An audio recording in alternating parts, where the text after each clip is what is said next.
ಏನಮ್ಮ ನೀನು? ನಾನು ಇಲ್ಲಿದ್ದೀನಿ, ಜೈಲಲ್ಲಿದ್ದೀನಿ ಅಂತ ಇಲ್ಲಿಗೆ ಬಂದ್ಬಿಡೋದಾ?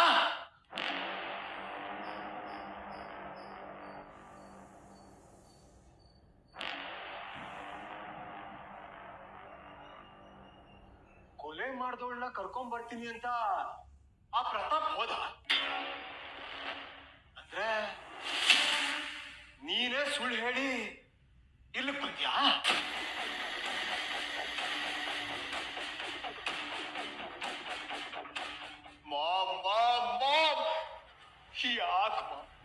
ಯಾಕೆ ಮಾಮ್ ಇಷ್ಟು ಎಮೋಷನಲ್ ಆಗ್ತಿದ್ಯಾ? ನೋಡು, ನೀನ್ ಹೋಗು, ಡ್ಯಾಡ್ ನನ್ನ ಬಿಡಿಸ್ಕೊಂಡು ಬಂದೇ ಬರ್ತಾರೆ.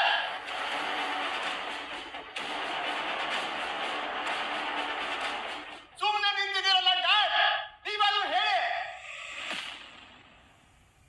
ಐ ಪ್ರತಾಪ್, ನಿನ್ಗೆ ಹೇಳ್ತಾರೆ ಕೇಳಿಸ್ತಿಲ್ವೇನಾ? ನಮ್ಮ ಅಮ್ಮನ ಕೈಗೆ ಹಾಕಿರೋ ಬೇಡಿ ತೆಗೆಯಲ್ಲ.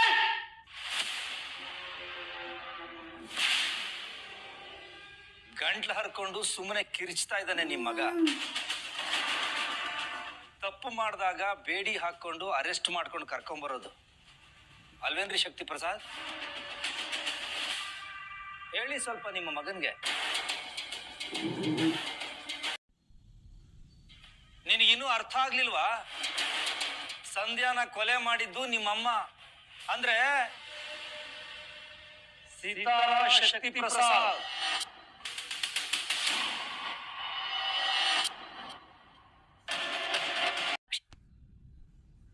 ನೋಡಿ ವಿಕ್ಕಿನೇ ಕೊಲೆ ಮಾಡಿದಾನೆ ಅಂತ ತಪ್ಪು ತಿಳ್ಕೊಂಡಿದ್ದು ನಿಜ. ಆ ತಪ್ಪಿಗೆ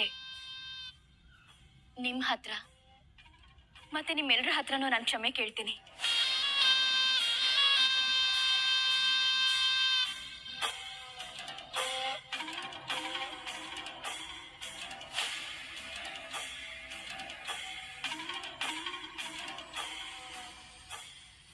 ನ್ಯಾಯದ ದಾರಿಲಿ ಕಂಗೆಟ್ಟು ನಿಂತಿದ್ದೆ ನನಗೆ ಸರಿದಾರಿ ತೋರಿಸಿದ ನಿಮ್ಗೂ ಥ್ಯಾಂಕ್ಸ್ ಹೇಳ್ತೀನಿ.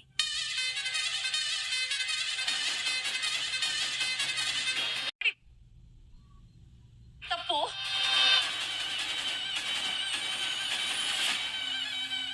ಅರ್ಜುನ್, ಇವಳು ಮಾತನ್ನ ನಂಬೇಡ. ನಮ್ ಬೀಗ್ರ ಸಿತಾರಾಗೆ ಕೈಗೆ ಕೋಳ ಹಾಕಿ ಜೈಲಿಗೆ ಕಳ್ಸಿದಾಳೆ. ಅದಕ್ಕೇನಂತಾಳೆ ಕೇಳು. ಅತ್ತೆ ಭಾರ್ಗವಿ, ಸೀತಾರಾ ಆಂಟಿ ತಪ್ಪು ಮಾಡಿರೋದಕ್ಕೆ ಅರೆಸ್ಟ್ ಮಾಡಿರೋದು ಮಾಮ್.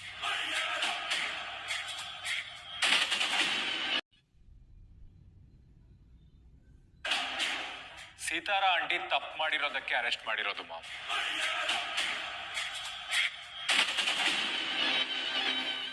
ಇದ್ರಲ್ಲಿ ಭಾರ್ಗವಿ ಅವ್ರ ತಪ್ಪೇನೂ ಇಲ್ಲ.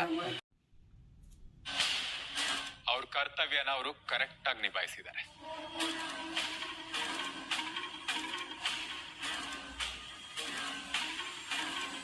ಇಷ್ಟು ದಿನ ನಮ್ ಕಡೆ ಇದ್ದು ಈಗ ನೀನು ಅವಳ ಕಡೆ ಹೋಗ್ತಿದ್ಯಾ ಅರ್ಜುನ್?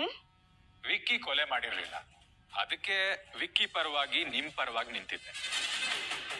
ಆದ್ರೆ ಇವಾಗ ಸೀತಾರಾ ಆಂಟಿ ತಪ್ಪು ಮಾಡಿದ್ದಾರೆ, ಅದಕ್ಕೆ ಇವಾಗ ನಾನು ಭಾರ್ಗವಿ ಕಡೆ ಇದ್ದೀನಿ.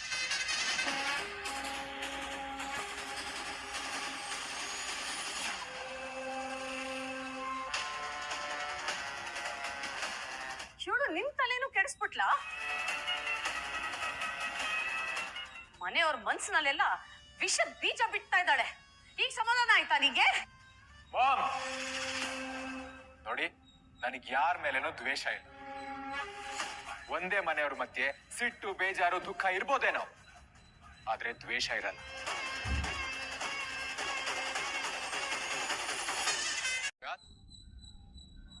ತಿದ್ದಿ ಬುದ್ಧಿ ಹೇಳಿ ನ್ಯಾಯ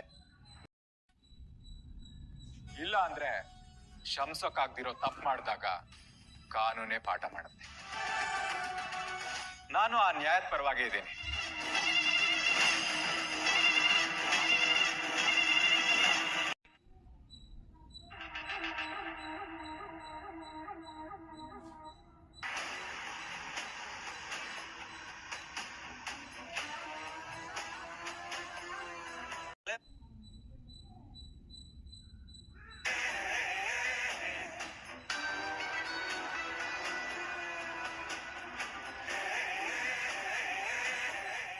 ಸಂಧ್ಯಾನ ಕೊಲೆ ಮಾಡೋ ಪ್ಲಾನು ನಿಮ್ಮ ಅಮ್ಮಂದು, ಆದ್ರೆ ಕೊಲೆ ಮಾಡಿದ ಕೈ ಅವಂದು.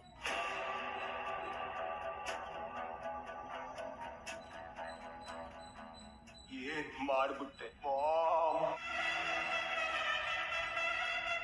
ನಿಜ ನಿಜ ನಿಜ ಇದೆಲ್ಲ ನನ್ನನ್ನ ಬಚಾವ್ ಮಾಡೋದಕ್ಕೆ ಮಾಡಿದೆ ತಾನೆ? ಹೇಳು ಹೇಳು ಮಾಮ್, ಹೇಳು ನಿಜ ಹೇಳು.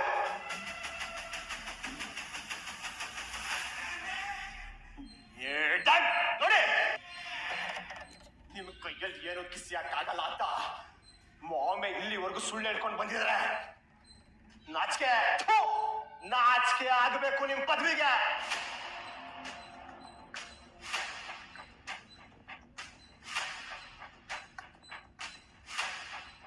ಏಯ್ ಜಬ್ಬಿ, ಅದೇನೋ ಕಾಪಾಡ್ಬಿಡ್ತೀನಿ ಅಂತ ಬಡಾಯಿ ಕೊಚ್ಕೋತಾ ಇದ್ದೆ, ಈಗ ಕಾಪಾಡಯ್ಯ. ಕಮಾನ್.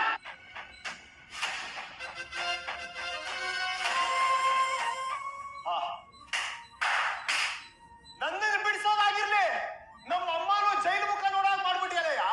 ಸೂಪರ್ ನೀನು. ನೀವು ಒಬ್ಬ ಲಾಯರ? ನಿಮಗಿಂತ ಭಾರ್ಗವಿನೇ ವಾಸಿ.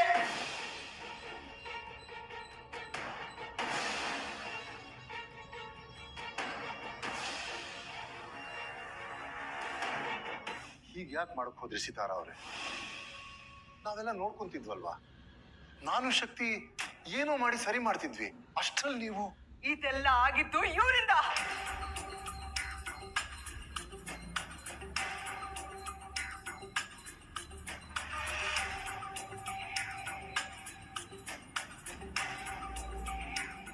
ಹೌದು, ಹೀಗೆಲ್ಲ ಆಗೋದಕ್ಕೆ ಇವರೇ ಕಾರಣ.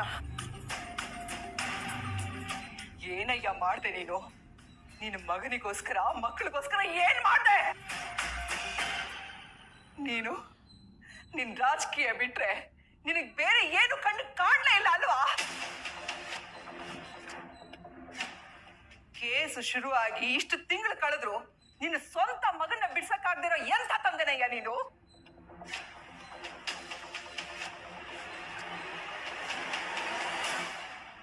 ಇವತ್ತೇ ಹೋಗಿ ನಿನ್ನ ಪೊಳ್ಳು ಪದವಿಗೆ ರಾಜೀನಾಮೆ ಕೊಡು.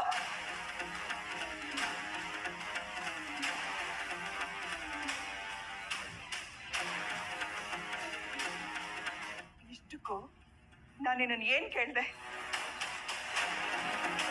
ನನ್ನ ಮಗಂಗೆ ಒಂದು ಒಳ್ಳೆ ಜೀವನ ಕಟ್ಕೊಡು ಅಂದೆ. ಅದನ್ನು ನಡೆಸ್ಕೊಡಕ್ಕಾಗ್ಲಿಲ್ವಲ್ಲ ನಿನ್ ಕೈಲಿ?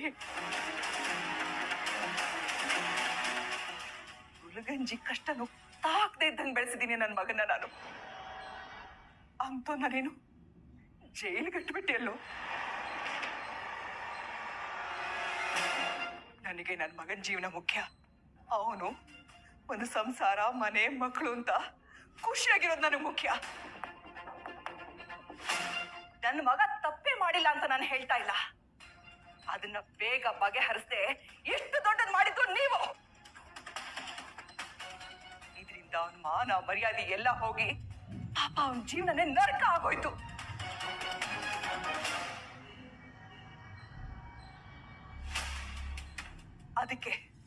ಅದಕ್ಕೇನೆ ನಾನು ಈ ನಿರ್ಧಾರ ತಗೊಂಡೆ. ನಿಮ್ ಯಾರ ಕೈಯಿಂದನೂ ಆಗದೆ ಇರೋ ಕೆಲ್ಸನ ನಾನ್ ಮಾಡ್ದೆ. ಆ ಸಂಧಿ, ಆ ಕೋರ್ಟು, ಕೇಸು ಎಲ್ಲವನು ಅವಳೇ ಇಲ್ಲ ಅಂದ್ರೆ ನನ್ನ ಮಗ ಆರಾಮಾಗಿರ್ತಾನೆ. ಅದಕ್ಕೆ ಸಂಜೆನ ಕೊಲೆ ಮಾಡಿಸಿದ್ದು.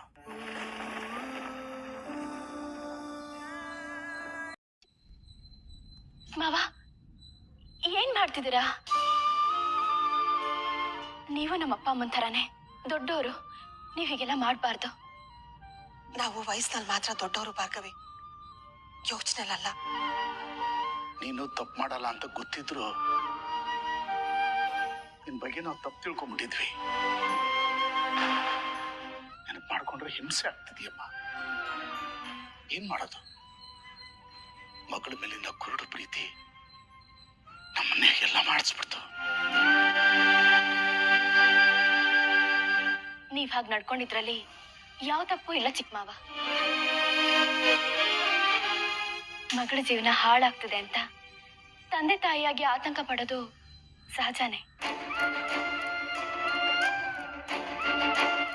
ಆ ಆತಂಕದಲ್ಲಿ ಕೆಲವೊಂದು ಮಾತುಗಳು ಬಂದ್ಬಿಡುತ್ತೆ ಚಿಕ್ಕ ಮಾವ.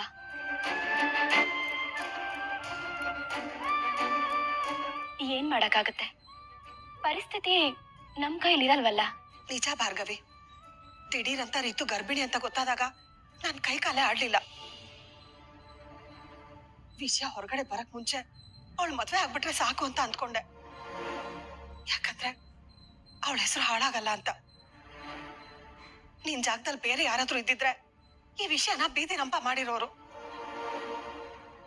ವಿಷಯ ಹೊರಗಡೆ ಬರ್ದೆ ಮನೇಲೆ ಮುಗಿಸಿದಕ್ಕೆ ನಿನ್ಗೆ ಎಷ್ಟು ಥ್ಯಾಂಕ್ಸ್ ಹೇಳಿದ್ರು ಸಾಲದು ಭಾರ್ಗವಿ.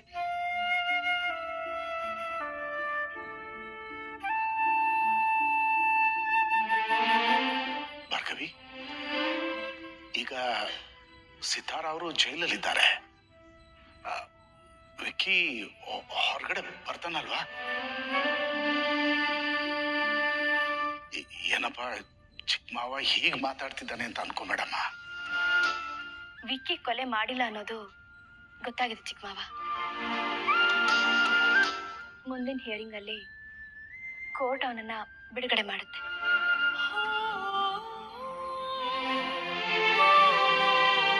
ಮುಂದಿನ ಹಿಯರಿಂಗ್ ಯಾವಾಗಿರುತ್ತೆ? ಚಿಕ್ಕತ್ತೆ, ನಿಮ್ಮ ಆತಂಕ, ನಿಮ್ ಕಾಳಜಿ ನನ್ಗೆ ಅರ್ಥ ಆಗ್ತದೆ. ವಿಕ್ಕಿ ಆದಷ್ಟು ಬೇಗ ಆಚೆ ಬರ್ತಾನೆ. ಒಂಥರ ಇಷ್ಟು ದಿನ ವಿಕ್ಕಿ ಜೈಲಲ್ಲಿ ಇದ್ದಿದ್ದು ರಿತು ಮತ್ತೆ ವಿಕ್ಕಿ ಜೀವನಕ್ಕೆ ಒಳ್ಳೇದೆ. ಭಾರ್ಗವಿ, ಏನಮ್ಮ ಹೀಗೆ ಹೇಳ್ತಿದೀಯಾ? ಮಾವ, ನಾನ್ ಬೇರೆ ಅರ್ಥದಲ್ಲಿ ಹೇಳಲಿಲ್ಲ. ವಿಕ್ಕಿ ತಪ್ಪು ಮಾಡಿಲ್ಲ, ಸಂಧ್ಯಾ ಕೊಲೆ ಮಾಡಿಲ್ಲ ಅನ್ನೋದು ನಿಜ. ಹಾಗಂತ ಅವನು ಯಾವುದೇ ತಪ್ಪು ಮಾಡಿಲ್ಲ ಅಂತ ಅಲ್ಲ. ವಿಕ್ಕಿ ಸಂಧ್ಯಾಗೆ ಫೋನ್ ಮಾಡಿ ಕಾಟ ಕೊಟ್ಟಿದ್ದಾನೆ. ಎದುರಿಗೆ ಸಿಕ್ಕಾಗ ಬೈದಿದ್ದಾನೆ, ಹೊಡೆದಿದ್ದಾನೆ. ಅವಳಿಗೆ ಚಿತ್ರ ಹಿಂಸೆ ಕೊಟ್ಟಿದ್ದಾನೆ. ನಿಮ್ಗೂ ಈ ವಿಷಯ ಗೊತ್ತು. ನಾನ್ ಎಮ್ಮೆಲ್ಲೆ ಮಗ, ನಾನು ಏನ್ ಮಾಡಿದ್ರು ತಪ್ಪಿಲ್ಲ, ನನ್ ಮನ್ಸಿಗೆ ಬಂದ ಹಾಗೆ ನಾನು ಇರ್ತೀನಿ ಅಂತ ಹಾರಾಡ್ತಿದ್ದ. ಈಗ ಸ್ವಲ್ಪ ದಿನ ಜೈಲಲ್ಲಿದ್ದು ಅಲ್ಲಿ ವಾತಾವರಣ, ಪರಿಸ್ಥಿತಿ ಹೇಗಿದೆ ಅಂತ ನೋಡಿದಾನೆ. ತಪ್ಪು ಮಾಡೋದಲ್ಲ, ತಪ್ಪಿನ ಬಗ್ಗೆ ಯೋಚನೆ ಮಾಡೋಕ್ಕೂ ಭಯ ಪಡ್ಬೇಕು. ಅಲ್ಲಿ ವಾತಾವರಣ ಅವನನ್ನ ಖಂಡಿತ ಬದಲು ಮಾಡಿರುತ್ತೆ. ಜೈಲಿಂದ ಹೊರಗಡೆ ಬಂದ್ಮೇಲೆ ತನ್ನ ಹೆಂಡತಿ, ತನ್ನ ಸಂಸಾರ ಅಂತ ಜವಾಬ್ದಾರಿಯಿಂದ ನಡ್ಕೊಳ್ತಾನೆ. ಅವನಿಷ್ಟು ಬದಲಾದ್ರೆ ನಮ್ ರಿತುಗೆ ಒಳ್ಳೇದಲ್ವಾ?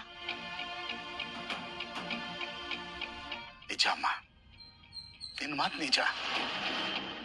ಇಲ್ಲ ಅಂದಿದ್ರೆ ರಿತು ಏನಾಗುತ್ತೋ ಅನ್ನೋ ಭಯ ನಮ್ಮ ಮನ್ಸಲ್ಲಿ ಯಾವಾಗೂ ಇರ್ತಿತ್ತು. ಇನ್ಮೇಲೆ ಭಯ ಇರಲ್ಲ ಚಿಕ್ಕ ಮಾವ. ಅರ್ಜುನ್ ಹೇಳ್ತಿರೋ ಹಾಗೆ ವಿಕ್ಕಿ ಬದಲಾಗ್ತಿದ್ದಾನೆ. ವಿಕ್ಕಿ ಹೊರಗಡೆ ಬಂದ್ರು ಸೀತಾರ ಅವ್ರು ಅಲ್ಲೇ ಇರ್ತಾರಲ್ವಾ? ಇದ್ರಿಂದ ನಮ್ ರಿತುಗೇನು ತೊಂದರೆ ಆಗಲ್ಲ ಅಲ್ವಾ? ನಾವೆಲ್ಲ ಇರ್ತೀವಲ್ಲ ಅತ್ತೆ. ಅವಳುಗ್ರಿಗೆ ಒಂದು ಸಣ್ಣ ಪೆಟ್ಟು ಆಗದಿರೋ ಹಾಗೆ ನಾವು ನೋಡ್ಕೊಳ್ತೀವಿ. ಅತ್ತೆ, ನೀವೇನು ಚಿಂತೆ ಮಾಡ್ಬೇಡಿ.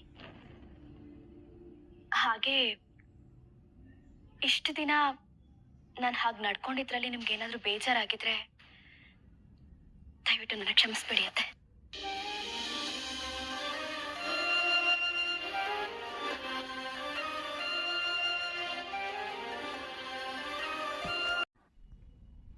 ನಿಮ್ ಹಗರಣಗಳು ಒಂದಾ ಎರಡ? ನಿಮ್ಮಿಂದ ನಮ್ಮ ಪಕ್ಷದ ಮರ್ಯಾದೆನೇ ಹೋಗ್ತಿದೆಯಲ್ರಿ. ಮೊದ್ಲು ನಿಮ್ ಮಗ, ಈಗ ನಿಮ್ ಹೆಂಡತಿ. ಸರ್ ಒಂದ್ ನಿಮಿಷ ನಾನು ಹೇಳೋದನ್ನ ಕೇಳಿ ಸರ್. ಮುಂದೆ ನಿಮ್ಮ ಹೆಸರು ಬರುತ್ತಾ ಹೆಂಗೆ? ನಿಮ್ಮೊಬ್ರಿಗೋಸ್ಕರ ಪಕ್ಷದ ಭವಿಷ್ಯ ಮರೆಯಕ್ಕಾಗಲ್ಲ ಶಕ್ತಿ. ನಿಮ್ ಮುಂದೆ 2 ಆಪ್ಷನ್ ಇದೆ.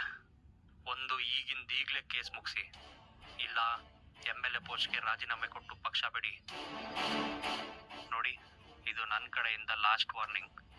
ಮುಂದಾಗೋ ಪರಿಣಾಮಕ್ಕೆ ನನ್ನನ್ನು ದೂಷಿಸಬೇಡಿ.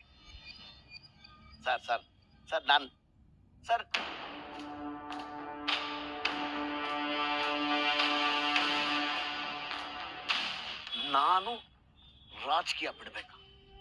ನಾನು ಈ ಶಕ್ತಿ ಪ್ರಸಾದ್ ರಾಜೀನಾಮೆ ಕೊಡ್ಬೇಕಾ?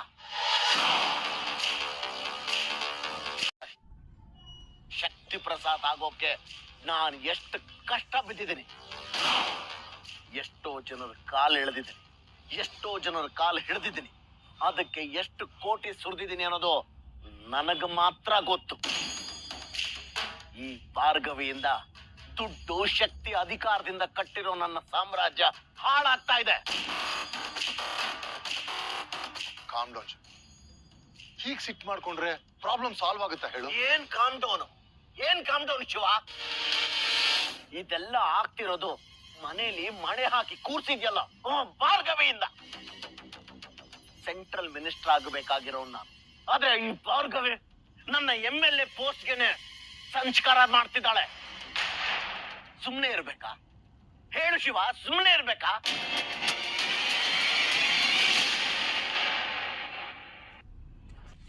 ಆ ರವೀಂದ್ರ ಭಟ್ಕಳ್ನ ಮುಗಿಸಿದ್ದಿದ್ರೆ ಈ ದಿನ ನಾವು ನೋಡ್ತಿರ್ಲಿಲ್ಲ. ಅವತ್ತು ಅವನು ನನ್ನ ಮರ್ಯಾದೆ ಕಳ್ದ. ಇವತ್ತು ಅವನ ಮಗಳು ನನ್ನ ಮನೆಯವ್ರನ್ನೆಲ್ಲ ಜೈಲಿಗೆ ಹಾಕಿ ನನ್ನನ್ನ ಬೀದಿ ಪಾಲ್ ಮಾಡಿದಾಳೆ. ಇನ್ನು ಸುಮ್ಮನೆ ಇರಲ್ಲ. ನಾನು ಜೈಲಿಗೆ ಹೋದ್ರೂ ಪರವಾಗಿಲ್ಲ, ಭಾರ್ಗವಿನ ಸಾಯಿಸದೆ ಬಿಡಲ್ಲ ನಾನು.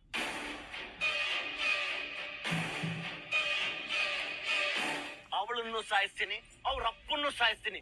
ಒಟ್ನಲ್ಲಿ ನನ್ನ ಸಂಸಾರನ ಹಾಳು ಮಾಡ್ತಿರೋ ಅವ್ರ ವಂಶನ ನಿರ್ವಂಶ ಮಾಡ್ತೀನಿ. ಶಕ್ತಿ, ನನ್ನ ಮಾತು ಕೇಳು. ಅವಸರದಲ್ಲಿ ಮೂಗು ಕೂತ್ಕೊಂಡ್ರೆ ವಾಪಸ್ ಬರುತ್ತಾ ಹೇಳು? ಈಗ ಕೇಸು ನಮ್ಮ ಹಿಡಿತದಲ್ಲಿಲ್ಲ.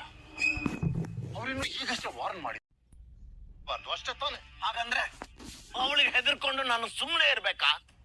ಜೆಪಿ, ಹುಟ್ಟು ರೌಡಿ ನಾನು. ಕೊಲೆ ಮಾಡೋದು, ಕೊಂದು ಮುಚ್ಚ ಹಾಕೋದು ನನಗೆ ಸಮಯನೇ ಬೇಕಾಗಿಲ್ಲ. ತಾಳ್ಮೆ ಅಂತ ತಡ್ಕೊಂಡಿದ್ದಕ್ಕೆ ಇವತ್ತು ನನ್ನ ತಲೆಗೆ ಬಂದಿರೋದು. ಇನ್ನು ಸಾಧ್ಯ ಇಲ್ಲ. ಇನ್ನ ದೇವರೇ ಬಂದ್ರು ನನ್ನನ್ನ ತಡೆಯೋಕ್ಕಾಗಲ್ಲ. ಒಂದ್ ನಿಮಿಷ.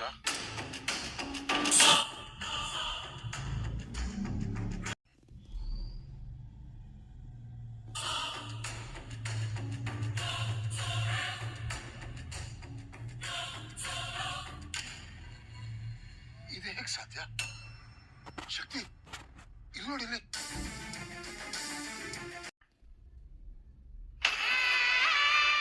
ಆಗ್ಲೇಬೇಕು ಬಿಡಿ. ನಿಮ್ ಹತ್ರ ಹುಡುಕಿ ತರೋಕಾಗ್ತಿರೋ ಜೀವಿತ ಸಾಕ್ಷಿನ ನಾನ್ ತಂದಿದ್ದೀನಿ. ಈ ಕೇಸ್ ಭವಿಷ್ಯ ದೇವ್ರ ಕೈಯಲ್ಲಲ್ಲ, ಈ ಬೃಂದ ಕೈಯಲ್ಲಿದೆ. ಎಲ್ಲ ಬಿಡಿಸಿ ಹೇಳೋ ಅವಶ್ಯಕತೆ ಇಲ್ಲ ಅಂತ ಅನ್ಕೋತೀನಿ. ಮುಂದಿನ ಆಟ ನಂದು. ಆದ್ರೆ